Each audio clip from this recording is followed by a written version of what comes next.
Nosotros vía telefónica, Moisés Kalach, el director del Consejo Consultivo Estratégico de Negociaciones del Consejo Coordinador Empresarial. Intenso el esfuerzo que ha realizado el sector privado mexicano, sobre todo en materia del capítulo anticorrupción y sobre todo, pues un cabildeo que se ha expresado también incluso en los legisladores estadounidenses republicanos que quizás explican en buena medida la carta que enviaron ayer los senadores de ese partido a su presidente y que evitó que hiciera mención en el mensaje a la nación. Moisés, ¿cómo estás? Buenos días. Hola, muy buenos días a ustedes de su auditorio. Moisés, gusto estar contigo. Cuéntanos un poco, porque ha llamado mucho la atención, cuáles son las características de este capítulo anticorrupción, pues incluido en la renegociación del Telecán y hasta donde sabemos ya plenamente aceptado por las tres partes. Sí, Pascal, muchas gracias. Exactamente, la verdad estamos muy orgullosos de este capítulo y que ya se haya cerrado. Partamos de la base que el Telecán original no tenía un capítulo como tal, ni hacía realmente mención a este tema. En el TPP había un capítulo anticorrupción, pero un capítulo muy modesto, digámoslo así, en donde solamente se hacía referencia a que se tenían que cumplir las leyes locales de cada país. Sí. Y nosotros como sector privado quisimos impulsar un capítulo que fuera realmente agresivo, que estuviera en el texto del tratado. Esto quiere decir que estuviera sujeto a todas las reglas de todo el resto del tratado y que este capítulo realmente fuera progresista y que contribuyera a los esfuerzos que México está haciendo para volvernos un país más legal y alejarnos más de la corrupción.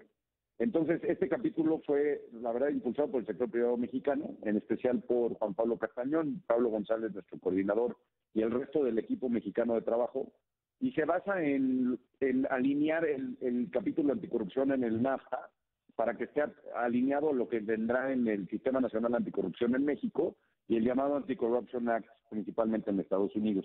Integra conceptos diferentes, como por ejemplo el enriquecimiento ilícito, que no estaba mencionado en ningún lugar antes. Habla de la responsabilidad de las compañías, de la responsabilidad de los servidores públicos, pero también de la responsabilidad de las personas.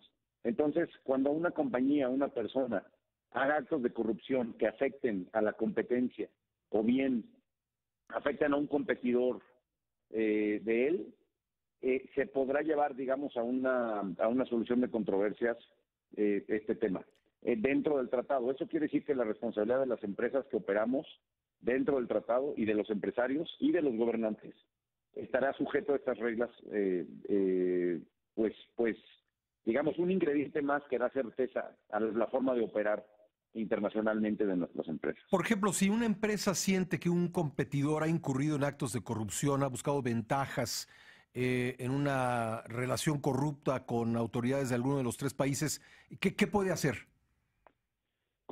Mira, Pascal, tenemos que terminar el capítulo de solución de controversias y ver cómo va a quedar, porque como tú bien sabes, te hemos platicado en tu programa, los capítulos 19 y 20, que son las soluciones de controversias comerciales, están todavía en la mesa y son uno de los grandes temas pendientes. Sí. Pero la intención es que cuando alguien aproveche cualquier tema de corrupción para ganarle a un competidor, este tema se podría llevar a una solución de controversia dentro del tratado.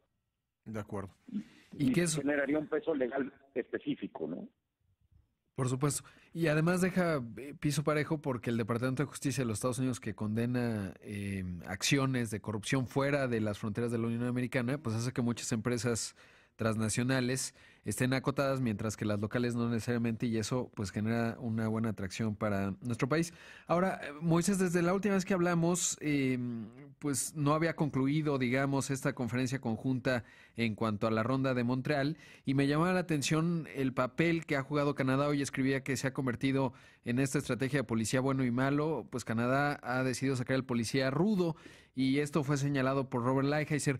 ¿Cómo, ¿Cómo se mueve la posición de México o no con respecto a una Canadá mucho más asertiva e incluso colocando algunas denuncias ante la OMC? ¿Cómo juega esto en el conjunto de la renegociación?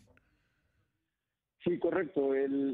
Como bien lo mencionas, Canadá por primera vez en Montreal puso dos propuestas y se adhirió una propuesta de México en los temas más controversiales, pero al mismo tiempo ha sido más agresivo en su postura ante Estados Unidos. El embajador Lighthizer no lo tomó a muy bien, dado que cree que esa no es la forma para llegar a un acuerdo. Me parece que ahí va a ser clave la ayuda que está dando el secretario Guajardo para hacer iba a decir interlocutor, pero más un facilitador es la palabra correcta, para que se pudiera generar un ambiente para llegar a una conclusión. No queremos que los canadienses se queden atrás, porque eso nos podría dificultar un posible cierre, porque tenemos además suficientes problemas con los temas que está poniendo el gobierno americano en la mesa. Entonces, sí fue un llamado de atención de Estados Unidos a Canadá. Me parece que fue un llamado de atención de decir, oye, este juego se tiene que jugar en la mesa y hay que empezar a jugar y dejar de darle rodeos a los temas. Por último, de mi parte, Moisés, ¿hay mayor claridad luego de esta ronda en Montreal sobre cómo van a impactar los tiempos electorales, tanto en México como en Estados Unidos, como en Canadá, que tiene elecciones provinciales, en lo que queda, lo que todavía requiere por ser renegociado? Pascal, sin duda los tiempos electorales van a estar ahí. No podemos evitarlos, o sea, están ahí en los tres países. Sí creo que en especial siendo un poco más concreto, las elecciones provinciales en Canadá, digamos, tienen una envergadura menor que las que tenemos en México. Sí. La de México, sin duda, en julio va a ser importante. Creo que tenemos dos ventanas en los tiempos de oportunidad para cerrar. Creo que una ventana sería marzo-abril en México, previo a las elecciones, que sería, digamos, en las próximas 2 o 3 rondas, y que me parece que ahí hay una ventana de oportunidad para poder cerrar, y la otra sí pudiera ser que brincara más hacia septiembre-octubre, antes de la elección en Estados Unidos, de la intermedia. Son las dos ventanas de oportunidad que hemos dado los tiempos políticos. Ahora bien, hemos dicho el sector privado que seremos institucionales, que continuaremos trabajando como debe ser en la mesa. Nadie quiere detener la negociación. Para aclarar eso, ya tenemos la próxima ronda programada el 26 de febrero al 6 de marzo. Habrá otra ronda después de eso, hacia finales de marzo, principios de abril, en Washington, y los trabajos seguirán. Y lo que tiene que marcar la agenda de los tiempos es la calidad de las decisiones, no los tiempos electorales. Pues muy bien, Moisés, como siempre, un gusto platicar contigo. Te apreciamos mucho que nos tomes la llamada. Un gusto platicar con ustedes. Muy buen día.